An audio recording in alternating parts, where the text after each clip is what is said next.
بسم اللہ الرحمن الرحیم۔ السلام علیکم ورحمۃ اللہ وبرکاتہ۔ آج کی دعا، جہنم سے نجات کے لیے دعا۔ ربنا آتنا فی الدنیا حسنۃ وفی الآخرۃ حسنۃ وقنا عذاب النار۔ ترجمہ: اے ہمارے رب، ہمیں دنیا میں بھی خیر و برکت دے اور آخرت میں بھی خیر و برکت دے اور ہم کو جہنم کے عذاب سے بچا۔ فضیلت: یہ دین و دنیا کے لیے خیر و برکت طلب کرنے اور جہنم کے عذاب سے نجات پانے کی جامع ترین دعا ہے۔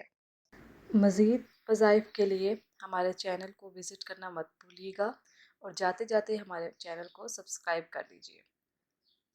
اللہ پاک ہم سب کو ان وظائف پر عمل کرنے کی توفیق عطا فرمائے۔ ہمیں اپنی دعاؤں میں یاد رکھیے گا۔